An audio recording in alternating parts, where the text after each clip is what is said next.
அஸ்ஸலாமு அலைக்கும் வரஹ்மத்துல்லாஹி வபரகாத்துஹு. அன்பாத அனைத்து உறவுகளுக்கும் இனிய மதிய வணக்கம். அடுத்த மிக முக்கியமான ஒரு தகவலோடு தான் வந்திருக்கிறேன்.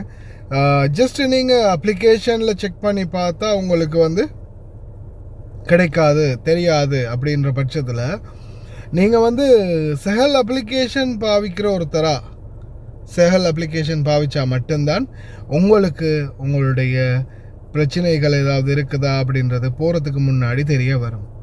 இப்போது நான் ஒரு வாய்ஸ் ஒன்று ப்ளே பண்ணுறேன். எனக்கு இந்த சகோதரர் ஒருத்தர் அனுப்பினது. மிஸ்டேக் இல்லைன்றது அதுக்கப்புறம் சொன்னாங்க.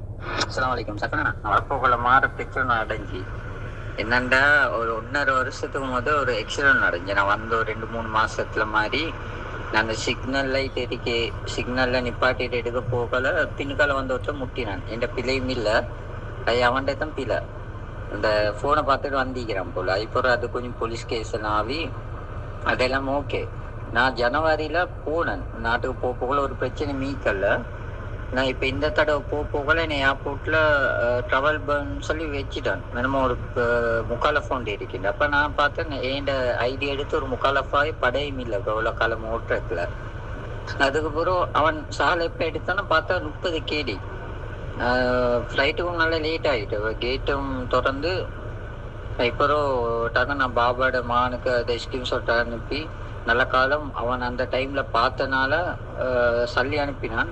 அதுக்கப்புறம் கட்டி தான் போனேன். நான் ஒரு 10-15 நிமிஷம் டிலே ஆகிருந்தேன்னா ஃப்ளைட்டை மிஸ் பண்ணிப்பேன். இந்த மிச்ச நாளைக்கு பூரா வந்திருக்கேன் அந்த முக்காலப்பா எவ்வளோ காலத்துக்கு போகிறோம். அப்போ நான் பாபாவோட மாங்கிட்ட சொன்னேன் இந்த மிஸ்டேக் இல்லைன்றது. அப்புறம் அவன் சொன்னான் அதில் தெரியும் அந்த புலிசு போனால எனக்கும் சேர்த்து அடிச்சுக்கிறான். அதனால மிச்சம் கவனம். இந்த எங்களுக்கும் தெரியாமல் முக்காலப்பாய்க்கும் அதுக்கப்புறம் ஏர்போர்ட்டில் வச்சு தான் அதை கட்டி கொள்ள வரும், அதுக்கப்புறம் தடமாறி கொள்ள வரும். அதனால பார்த்துக்கொள்ற நல்ல பெரிய பாடம் உண்டு எனக்கு. புரிஞ்சிருக்கும் நினைக்கிறேன். இவர் கிட்டத்தட்ட 1.5 வருஷத்துக்கு முதல் முக்காலஃபா வண்டி சிக்னல் நிற்கல, இன்னொரு வண்டி பின்னால் முட்டியிருக்கிறான். அதுக்கு போலீஸுக்கு போய் அந்த இன்சூரன்ஸ் பேப்பர் அது எடுக்கிற அந்த ப்ரொசீஜரோட முடிஞ்சு போயிருக்கும். பின்னாடி முட்டினவங்களுக்கு தான் பார்த்திங்கன்னா பெரும்பாலும் ஃபைன் விழுகிறது. ஆனால் சில நேரங்களில் முன்னாடி நிற்கிற டிரைவருக்கும் சேர்த்து ஃபைனை போட்டு விட்ருவாங்க. ஆனால் அது அந்த கேஸில் விளங்காது. சில நேரங்களில் அவங்க இந்த இது பண்ணுவாங்க இல்லையா, இன்சூரன்ஸுக்கு எழுதுவாங்க இல்லையா, அந்த இன்சூரன்ஸுக்கு எழுதுகிற பேப்பரில் நம்மளுக்கு இந்த கேஸை ரெஃபர் பண்ணி வச்சுருந்துருப்பாங்க. அந்த இன்சூரன்ஸ் கம்பெனி கிளைம் பண்ணுறதுக்கு ரெஃபர் பண்ணுறதுக்கு போகும்போது தான் இது சில நேரங்கள் வெளியாகும். அப்போ இவர் இந்த முறை ஜனவரிக்கு நாட்டுக்கு போய் வந்தார். ரீசெண்டாக ஜனவரிக்கு நாட்டுக்கு போயிட்டு வந்தார். ஒரு பிரச்சனையும் இல்லை. அவர்கிட்ட நானே பார்சல் ஒன்றும் கொடுத்தேன்னு நினைக்கிறேன். ஒரு ஜனவரி போகும்போது அப்போ கூட போயிட்டு வந்தார், ஒரு பிரச்சனையும் இல்லை.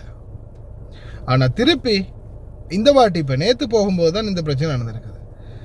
தயவு செய்து செக் பண்ணுங்கள் முக்காலஃபா ஏதாவது இருக்கா அப்படின்றது. உங்களுடைய நான் நேற்று போட்டிருப்பேன் முக்காலஃபா செக் பண்ணுறது. அது கூகுளில் மட்டும் இல்லை, சரியா? உங்களுடைய செஹல் அப்ளிகேஷன்லையும் செக் பண்ணுங்கள். செஹல் அப்ளிகேஷனுக்கு போனீங்கன்னா உங்களுக்கு ஒரு நோட்டிஃபிகேஷன் பெல் காட்டும். அந்த நோட்டிஃபிகேஷன் பெல்லில் அடிக்கடி உங்களுக்கு மெசேஜ் வந்துக்கிட்டே இருக்கும். செக் பண்ணுங்கள் என்னென்ன மெசேஜ் வருது, அதில் என்னென்ன இருக்குது அப்படின்றத செக் பண்ணுங்கள். இப்போ இந்த பாருங்கள், செஹல் அப்ளிகேஷனில் இந்த நோட்டிஃபிகேஷன் பெல் இருக்கா, இந்த பெல் இருக்கா, அதை டச் பண்ணுங்கள். அதை டச் பண்ணி கட்டாயம் செக் பண்ணுங்கள். இந்த நோட்டிஃபிகேஷன் பெல் மூலமாக நிறைய தகவல்கள் உங்களுக்கு வரும். ஆனால் நீங்கள் நிறைய பேர் இந்த செஹல் அப்ளிகேஷன் வச்சுருந்தாலும் இந்த நோட்டிஃபிகேஷன் பெல்லை தட் பண்ணி உள்ளே என்ன இருக்குன்றதை பார்க்குறது குறைவு.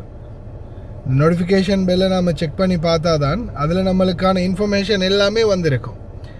ஒவ்வொரு தகவலும் வரும். நம்ம ஹாஸ்பிட்டலுக்கு போனாலும் சரி, மிசைல் அடித்தாலும் சரி, நம்ம மந்தக்காவில் ரோடு க்ளோஸ் பண்ணியிருந்தாலும் சரி, தண்ணி கட் பண்ண போகுதா, கரண்ட்டு கட் பண்ண போகுதா, என்ன நடக்க போகுதோ எல்லாமே உங்களுக்கு வந்துக்கிட்டே இருக்கும்.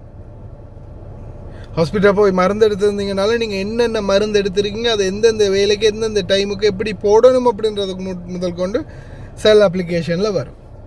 அதனால் தொடர்ந்து நீங்கள் மினிஸ்ட்ரி ஆஃப் இன்டீரியராலேயோ அல்லது ஒவ்வொன்றாலையும் வரக்கூடிய மெசேஜஸ் நோட்டிஃபிகேஷனை அடிக்கடி செக் பண்ணிக்கோங்க.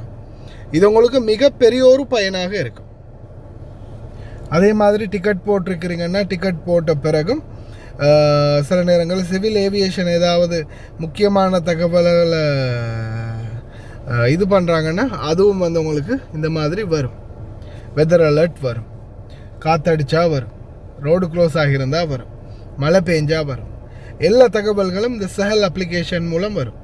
மறக்காமல் சஹல் அப்ளிகேஷனை டவுன்லோட் பண்ணி ஆக்டிவ் பண்ணி வச்சுக்கோங்க. உங்களுடைய முக்காலஃபாக்களை செக் பண்ணி பார்த்துட்டு அதுக்கப்புறமா ட்ராவல் பண்ணுறதுக்கு டிக்கெட் போடுங்க.